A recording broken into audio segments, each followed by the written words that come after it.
प्रिय दोस्तों, प्यारे बच्चों, मैं डॉक्टर डीवी सिंह आप सबका यूट्यूब चैनल पर हार्दिक स्वागत करता हूं। आज हम लोग अपने साप्ताहिक वीडियो में कंटेंट लेंगे इंडियन एजुकेशनिस्ट राष्ट्रपिता महात्मा गांधी।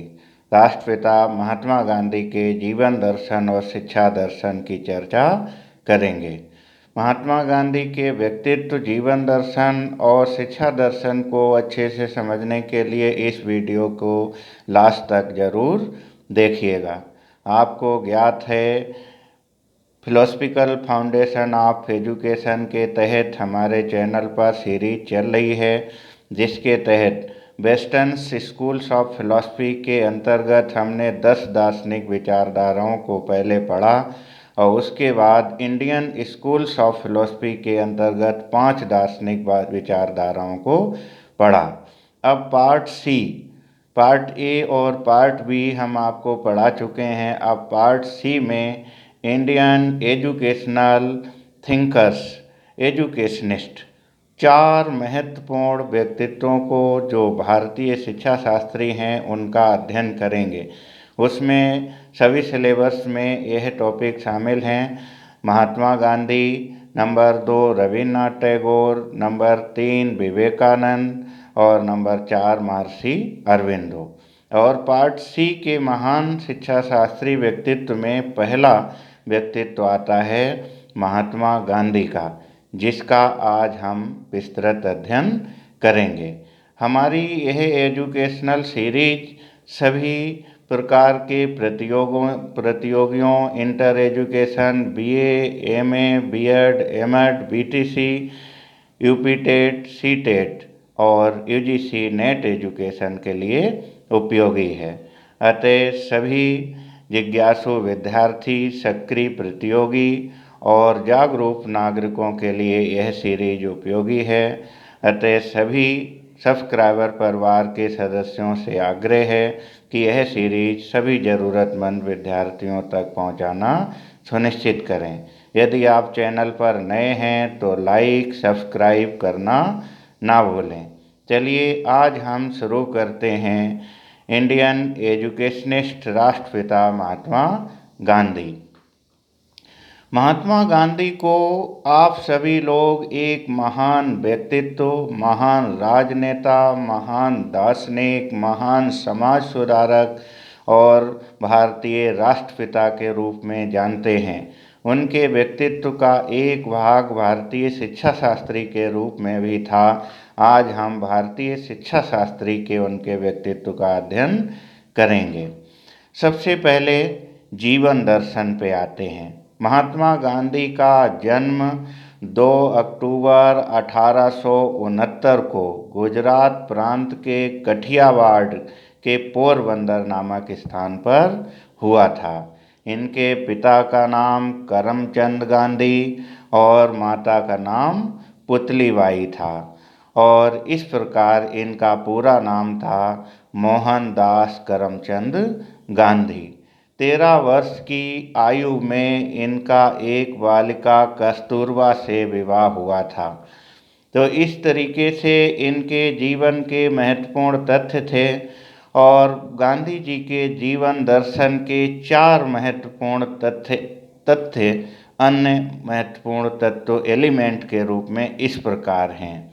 सबसे पहला एलिमेंट है सत्य। महात्मा गांधी ने सत्य को महत्वपूर्ण तत्व माना था। दूसरा एलिमेंट है अहिंसा, तीसरा एलिमेंट है निर्भयता और चौथा एलिमेंट है सत्याग्रह। महात्मा गांधी के 7 महत्वपूर्ण आधारभूत एजुकेशनल प्रिंसिपल्स, आधारभूत 7 सिद्धांत कौन कौन से हैं?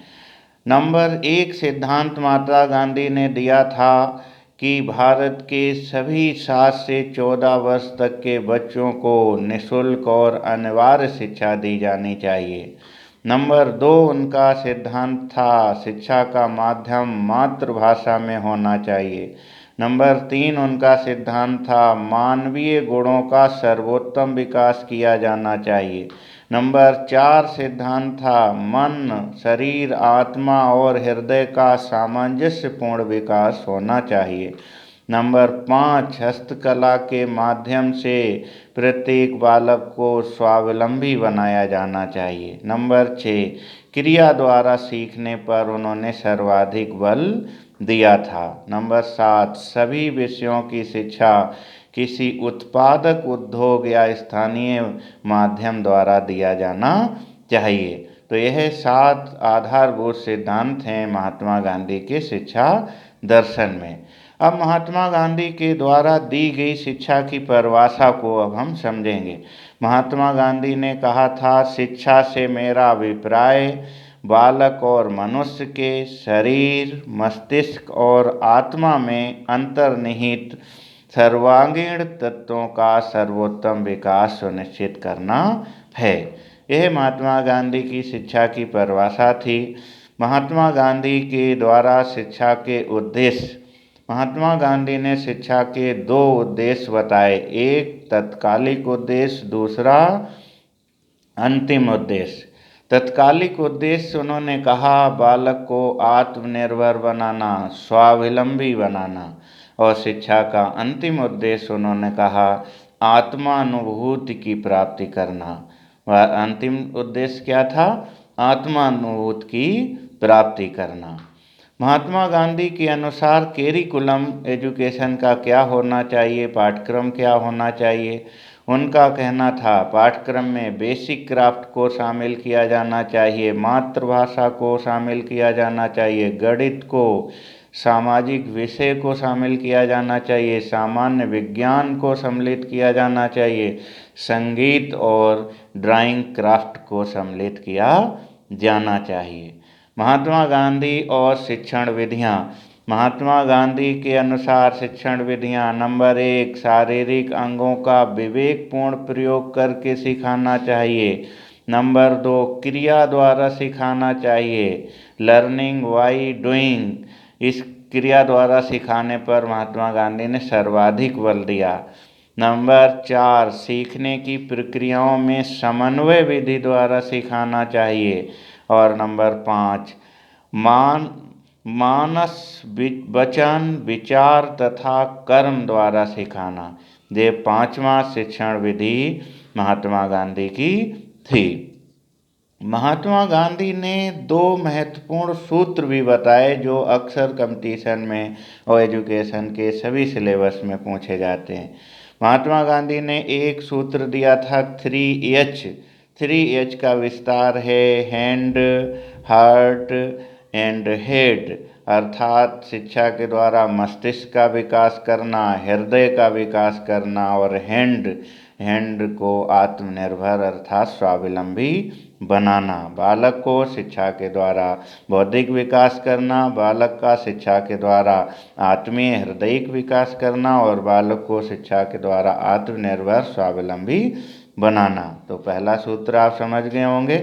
दूसरा महात्मा गांधी के द्वारा दिया गया सूत्र है 3R।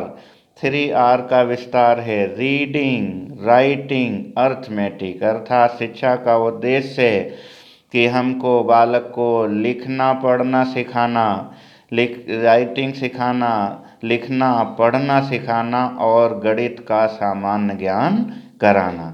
तो पहला सूत्र है 3H, दूसरा सूत्र है 3R। महात्मा गांधी की एक सबसे बड़ी उपलब्धि है कि उन्होंने एक शिक्षा योजना का भी विकास किया। उसे कहते हैं बेसिक और बुनियादी शिक्षा प्रणाली।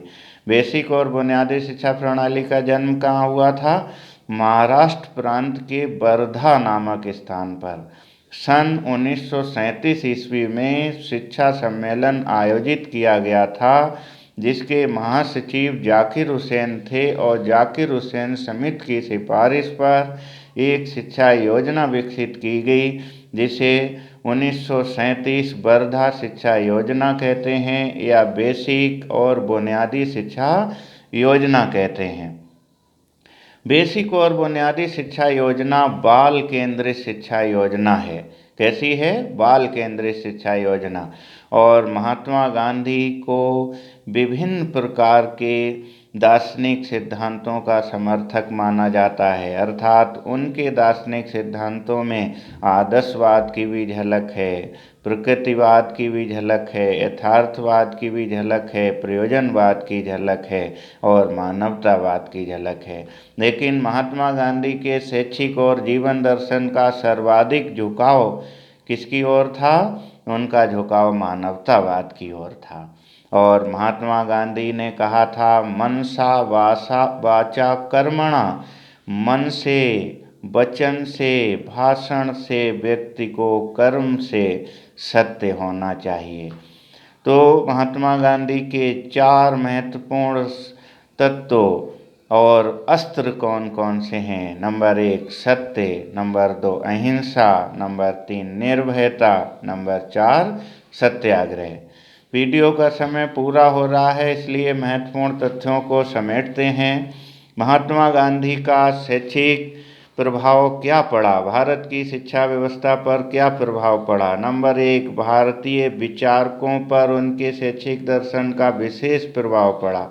नंबर 2 शिक्षा के नवीन सिद्धांतों पर उनका विशेष प्रभाव पड़ा। और नंबर 4 राष्ट्रीय शिक्षा योजना विकसित करने में महात्मा गांधी के शैक्षिक और जीवन दर्शन का विशेष प्रभाव पड़ा। तो इस प्रकार हम देखते हैं महात्मा गांधी जो भारतीय शिक्षा शास्त्री के व्यक्तित्व के रूप में भी जाने जाते हैं, उनके शैक्षिक और जीवन दर्शन के महत्वपूर्ण तथ्यों को आज हमने पढ़ा। आई होप महात्मा गांधी से संबंधित educational and competition related facts को मैं समझाने में आपको कामयाब रहा हूँगा। ओके, अगर आपको वीडियो अच्छा लगा हो तो इसे लाइक करें, सब्सक्राइब करें और ज़रूरतमंद सभी विद्यार्थियों तक शेयर करें। अपने अगले साप्ताहिक वीडियो में हम educational Indian thinker Rabindranath Tagore को पढ़ेंगे। Okay, take care, bye bye.